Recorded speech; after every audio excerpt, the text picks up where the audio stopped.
मैं खुली बात करना चाहता हूँ, हमारी माँ बहन बुरखे में थी इसलिए छेड़खानी वहाँ पर हो रही थी। शेगांव से आते से तो भुसावल तक का जब हमारा एक भाई जागरूक होता है, उसने जब सब बातों का खुलासा किया तब यहाँ पर जानकारी मालूम पड़ी। तो उस समय वहाँ शेगांव से लेकर तो भुसावल तक जीआरपी कहाँ थी, प्रशासन कहाँ था? अगर कुछ हो जाता तो उसका जवाबदार कौन रहता?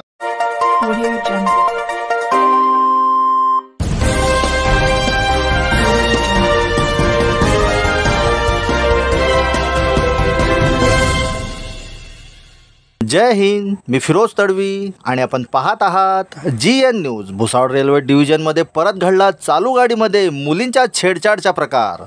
सविस्तर वृत्त असे आहे, शेगाव येथून जळगावकडे येत असताना पुन्हा महिलेची छेड काढण्यात आली।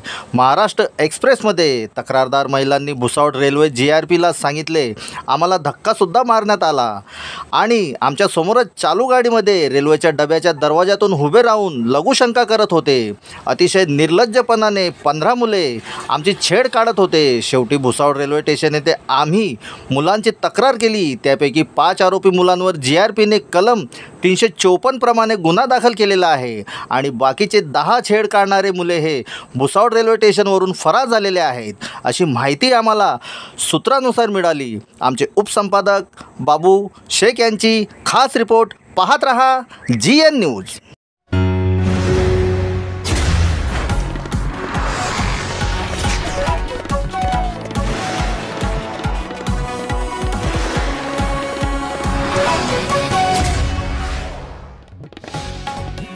भाई क्या मामला हुआ था आपके घर वालों के साथ में ट्रेन के अंदर?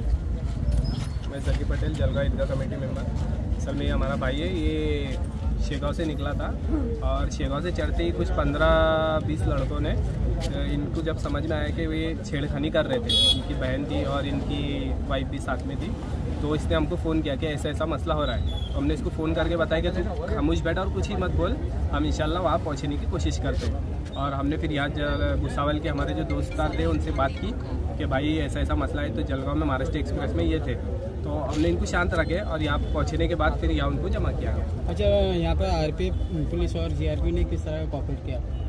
RPF और GRP का कॉपरेट काफ़ी अच्छा रहा और भाई ने जो हमारे साथ बिलाल भाई थे यहाँ पे, उन्होंने जो सबसे पहले यहाँ के RPF वालों को लेके गए, उन्होंने पूरा कॉपरेट करे, पूरा चुन के बिल्कुल निशानदेही करके उनको उठाया गया। 15 लोगों का नाम था, लेकिन जिनका जो असल गुनहगार थे उनको ही उसके अंदर निशानदेही करके उठाया गया। अच्छा, उनका गुना दाखल हुआ? गुना दाखिल हो गया है 353 का। ये जो है 354 का गुना इन पे दाखिल हो गया। ये जलगांव से शेगांव कब गए थे और किस लिए गए थे? ये जलगांव से शेगांव सुबह गए थे कुछ 7 बजे की ट्रेन से। वहाँ कुछ उनका फैमिली का प्रोग्राम था और वो निपटा के वो रिटर्न आ रहे थे महाराष्ट्र एक्सप्रेस से। इस घटना के अंदर कितने आरोपी बताए गए?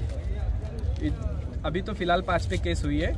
उनके हिसाब से कि 15 लड़के थे जो उस वक्त पे नहीं थे, वो शायद भाग गए या नहीं मिल पाए वहाँ। क्या मांग कर रहे हैं आप लोग? इस तरह की जो है घटनाएं हो रही है, ये घटनाएं काफ़ी दुखद है। कोई भी समुदाय की महिलाएं हो, महिलाएं रहती है, उनकी इज्जत पर आज को नहीं आना चाहिए।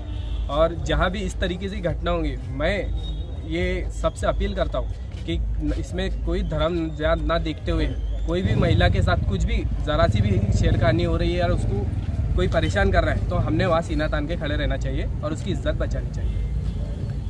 बुरा सबका जैसे कि यहाँ पर सब भुसावल शहर में GRPF ऑफिस में जमा हुए हैं, बताने की तो ज़रूरत नहीं है कि पूरा मुद्दा तो भाई ने बता दिया है। शेगांव से छेड़खानी चल रही थी, तो यहाँ पर भुसावल शहर में FIR दाखिल हुआ।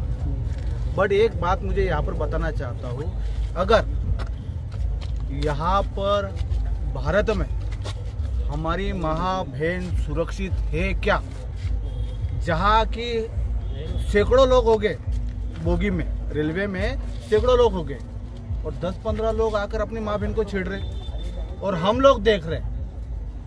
कोई भी समाज की लड़की हो, कोई भी समाज की औरत हो, सबने अपनी माँ बहन की रिस्पेक्ट करते, उसी तरीके से सबने हर किसी की माँ बहन के साथ में रिस्पेक्ट करना चाहिए। बट यहाँ पर इस तरीके से हो रहा है, महाराष्ट्र में इस तरीके से हो रहा है कि हमारी माँ बहन सुरक्षित नहीं।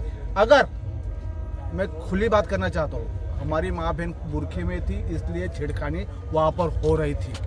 वहाँ पर दूसरी महिलाएं नहीं थी, उनको छेड़ नहीं सकते थे, परंतु हमारी माँ बहन बुरखे में थी, यहाँ पर छेड़ा गया। हम लोग ये सहन करने वाले लोग नहीं, याद रखना। ये लोग हम यहाँ पर छेड़ना हम सहन करेंगे नहीं, इसका जवाब हमें अच्छी तरीके से देना आता है। बट हम कायदे को मानते, संविधान को मानते, संविधान के अंतर्गत में रहकर हम काम करना यहाँ पर जानते। यहाँ पर क्या किया, यहाँ पर 15 से 20 लोग यहाँ पर हमारी माँ बहन को छेड़ रहे। शेगांव से आते से तो भुसावल तक का।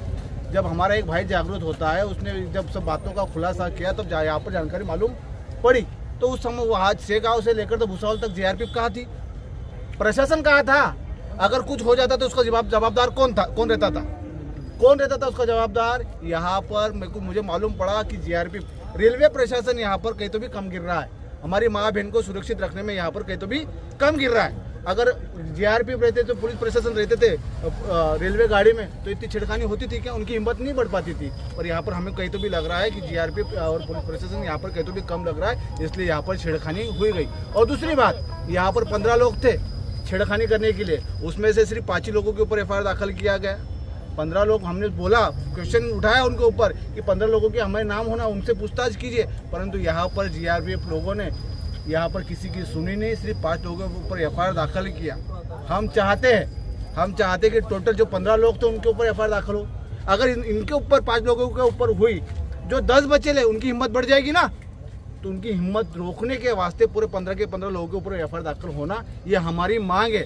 अगर इस तरीके से नहीं होता है तो दोबारा मैं कल यहाँ पर आऊँगा। अभी 5 लोगों के ऊपर एफआईआर दाखिल किया है, उसके लिए मुझे जहाँ पर जाना पड़ेगा मैं वहाँ पर जाऊँगा और जाकर यहाँ पर 15 लोगों के ऊपर एफआईआर दाखिल हो। Press the bell icon on the YouTube app and never miss another update. Audio